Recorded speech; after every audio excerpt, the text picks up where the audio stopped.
Hi, everyone. Welcome to the Nonprofit Diaries, where we share the stories that don't make the newsletter. I'm your host, Kimberly Bottom, and this week's guest is such a treat. I met him through the Nonprofit Hive, which helps connect nonprofit professionals for weekly or bi weekly video chats, and you can talk about anything. It's really a great way to meet people in our very remote world. So if you're interested, I'll link some more information in the description in this episode. So Eric was my very first Hive chat. He immediately struck me as unapologetically real, sharp, witty, candid, kind, all the best qualities. Seasoned fundraiser. He's worked for several California-based nonprofits and started his own consulting business, Red Langer Strategies. And he's also the mastermind behind the nonprofit burn book for all you Mean Girls fans like me out there. If you need a place to anonymously vent or relate to others experiencing those nonprofit shenanigans, check it out because he's not a regular nonprofit pro. He's like a cool nonprofit pro. So please help me welcome Eric DePalma to our podcast. Eric, thank you for coming. Of course, of course. I'm so honored. I am honored, my friend. So, I want to first and foremost just set the stage for your diary entry because you've been fundraising for several years. You clearly love it, but not every step of the journey has been easy. I think a lot of us can relate to that. So, first of all, fill us in on how you got into nonprofit work. Yeah, honestly, I started in college. I was in my bachelor's for anthropology, and then I went on to get my master's. And during that time, as many of us do, I got really close to one of my professors, who became a mentor for me, and she ran a nonprofit focused in like wildlife conservation, specifically with orangutans. So, because I was, trying to get my PhD at the time, I was like, "Oh, this is great! Like, I'm going to get closer to wildlife conservation." And it kind of set me off on the path of nonprofit work. From there, I went to a lot of other nonprofit organizations, a lot of animal welfare, conservation organizations. So that really was the start of my career. Very nice. And obviously, it's something that, like you said, it was passion driven. But you probably, as many of us do in nonprofit work, quickly realize that like the passion makes up for a lot of the hard times, right? Because it's not easy work. So tell me when you first started to kind of realize like, wow, I'm real tired, or like, wow, this isn't exactly what I thought it would be. I remember I was working for like an international organization, very like corporate like structure. And I just remember like the feeling of like always going. Like there was never a time during the year that there was never like a slow period. There was never like it was always just go, go, go. We mainly did like peer-to-peer fundraising, and we did two pretty large scale events. And the way that the organization was structured was you were just area based. So you had like a territory that you managed. So I was in charge of San Diego, and it was just like those were like the two that would you like all you focused on all year long were these two events. Um, and it was just a lot. So I remember feeling the strain at that point. Yeah. What were some of those like signals for you? Because sometimes I feel like in my experience as a professional, I look back and I'm like, how did I not know sooner that I was so tired and so like on the edge of burnout, right? It was when I stopped attending anything with my friends or like when I would crash without washing my face or like what were the like the warning signs for you? Yeah, honestly, I think, that being my first full-time job, I think it was I had left a couple of part-time jobs to take that job. After getting that first like adult job, it was I think I realized I was like, okay, the passion for like the subject matter isn't necessarily there. Like I believed in their mission and I thought they did really amazing work. But just because I was, in that full-time job didn't solve all of the problems, like the constant expectations to like do better, do more, do like higher things, um, was really tiring. And after that, for me at least, there became a much bigger focus on like, okay, what am I getting out of this job? Right? So tell me how you pivoted once that realization kind of set in.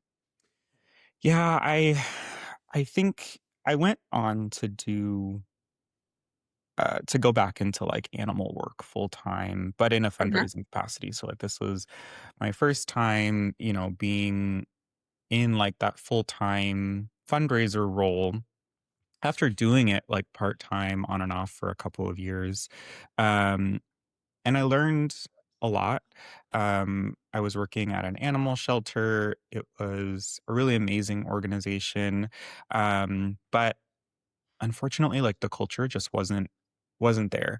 That was, like, a big moment for me because I really hit rock bottom. Like, to me, like, a lot Yeah. of very important things started at that point in my life. Like, I started going back to therapy, um, you know, uh, for which I have not stopped Good, since right? Yes. then, right? Like, so, like, there was a huge shift for me in terms of my own, like, mental health and what I was doing, and how I was making choices for myself because the way that I had traditionally gone into jobs was just, like, to throw my entire self into them. Like, I would work, you know, longer hours than I needed to. Like, I'm not gonna say I was working 24/7 or, 18 hours a day or anything like that, but I was doing more than I needed to. I was concerning myself with things that I shouldn't have, right? Like, I was going above and beyond every single day. Mhm. Not that there's anything wrong with that, but when Is it there's sustainable? is it sustainable? And when, like, the people around you or especially above you take that for granted or start to, take advantage of that, Mhm. it's hard to turn it off or, it's hard to, I mean, it makes it even harder to sustain that.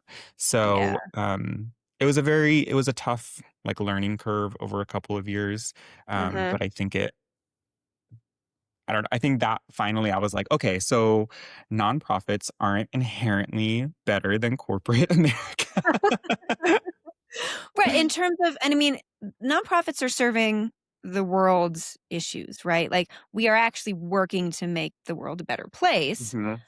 But internally, that's not always reflected in the prioritization of the employee's well-being, of the Mhm. employee, right? Like, and I don't think it's rarely malicious. It's rarely like twisting my mustache, You're right? right, How yeah. can I take advantage of these good-meaning people? I don't think it's that, but it's the immense pressure that nonprofits have to spend mission dollars wisely and minimize overhead. You speak very freely about this, like on LinkedIn, for example, about how like nonprofit doesn't mean not compensating people or Mhm. respecting them. So you learned that lesson and how is that kind of informing how you're moving forward today then? I think exactly like that. I mean, it's being more outspoken. I think also, you know, listening to others. I mean, there are so many amazing voices on LinkedIn, and like other social media channels and um not just social media, but just like people that are producing content and talking about this in public. And to that point, Eric, now you're working for a nonprofit now in Mhm. development, right? And you are not only speaking out by posting on LinkedIn or having those conversations one-on-one with people. How is your boldness to do that? Is it impacting your career? Because it sounds like there's some fear that it might. How is that actually impacting the work that you do? Yeah, that's a good question. I mean, I'm very lucky at my current role. My now boss in the interview um, was talking and she just kind of offhandedly kind of just said, we may work for a nonprofit, but we don't have to look nonprofit.